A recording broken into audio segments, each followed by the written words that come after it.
Hey guys, what's up? So today I really wanted to film the mid-year book Freakout tag since I feel like I haven't filmed this tag yet, and I feel like it's been a thing for a while now and I haven't done it yet, and I wanted to do it before it stopped being a thing.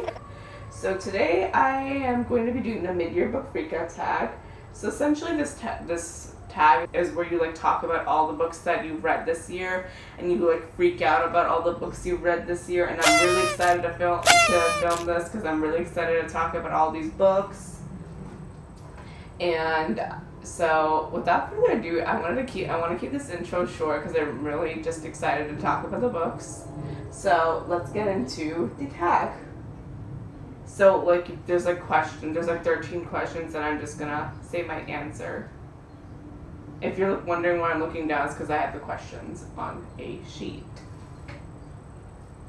So the first question is, the best book you've read so far in 2020. For me, this has to go to Kill a Mockingbird by Harper Lee.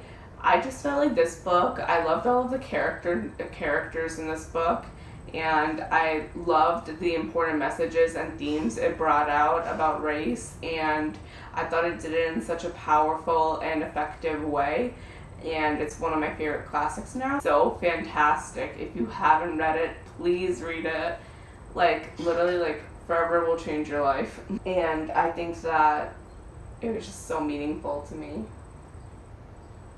Question 2, the best sequel you read so far in 2020. For me, this has to go to A Reaper at the Gates by Sabaa Tahir. This is the third book in the Ember and the Ashes quartet. The fourth book comes out in December. So this series has forever changed my life. This series is so good. Literally so good. And this sequel, this is the third book, because I've especially thought that this one was my favorite for numerous amounts of reasons, which I won't go too in depth to because of spoilers. But I just felt like the second half of this book literally destroyed me so much, especially the second half. The second half of this book was so intense, and I really, really loved it so much. And she just blew my mind completely away with this book. And so I really love this one too. And I cannot wait. This has such a great rich world and such like great characters. If you haven't read the series, please read it. Next question is a new release you haven't read yet but want to. So for me, this has to go to Felix Ever After. So this follows our main character named Felix, and I really want to read this because this discusses the struggles a trans person goes through, and I feel like that's not discussed in books, and I really wanted to read a book where that's finally like discussed in a book. So I'm really excited to read this book, and I'm hoping it'll be a really meaningful read for me. Question 4, most anticipated release for the second half of the year. So for me, this has to go to A Sky Beyond the Storm by Sabaa Tahir. This is the fourth book in the Ember and the Ashes quartet, and I'm just really excited to read this. I'm terrified for it in a way because I have no idea what she's gonna do. I don't want anything to happen to all the characters I love, and I'm just so excited to see where she's gonna take this series in the final installment. And I cannot wait at all. Like, literally, like, I need it now so bad. Like, at first I was like happy like it wasn't out yet, because I think I would have gotten tired a little bit of the series, but now after like a month of not reading it, I'm just like, I need it now. Okay, question 5, your biggest disappointment.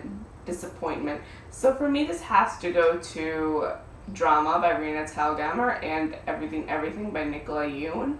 So with Drama by Rina Talgammer, I just felt like it wasn't as meaningful to me as her other graphic memoirs. Like, her graphic memoirs are Smile Sisters Guts, and it's separate from her other Smile series.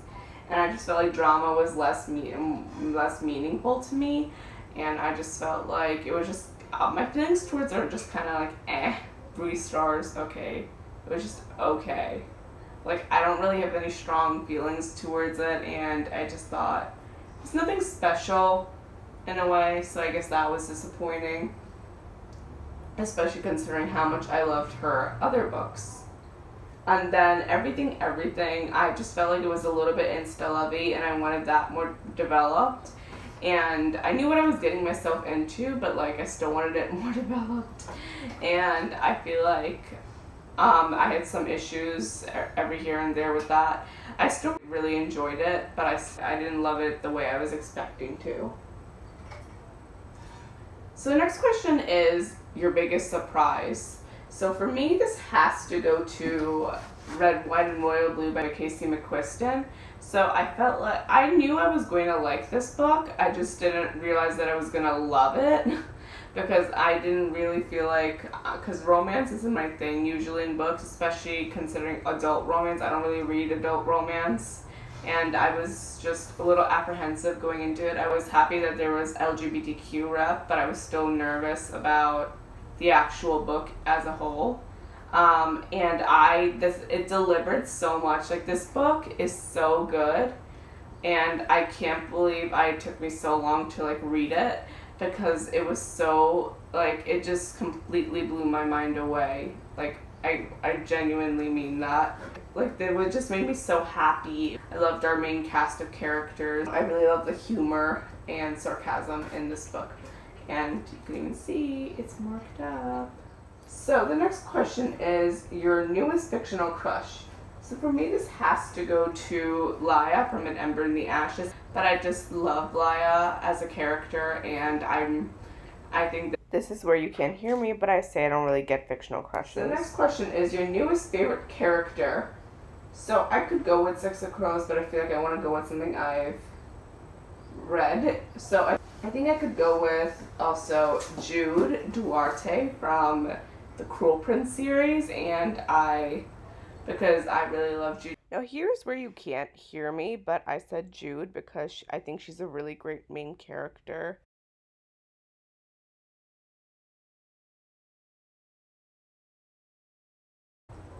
Yeah, so the question 7 is your favorite new author. So my favorite new author, I think, would have to go to Nicola Yoon.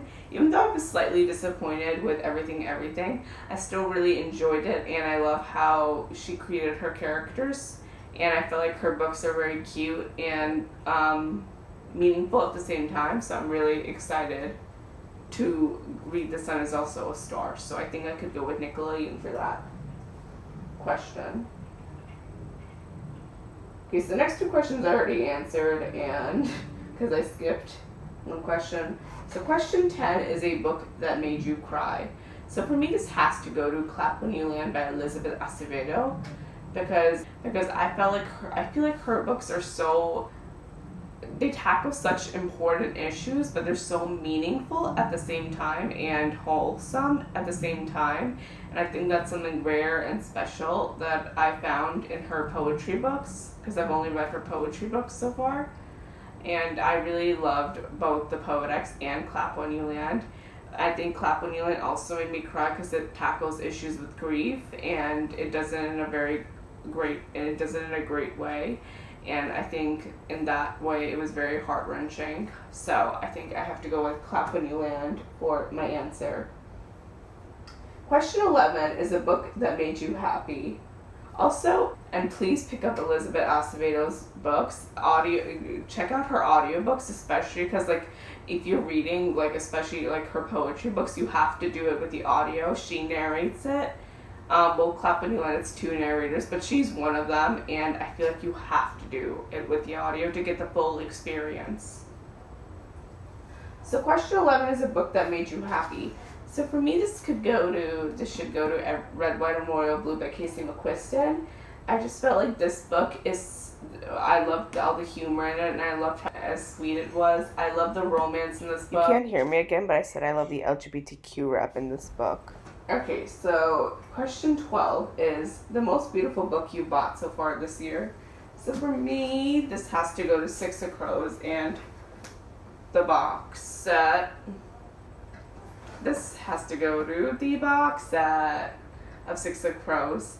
And I'm not going to hold this, otherwise it'll break. So Six of Crows, this is so beautiful. I love the sprayed edges, and I just think it's so pretty.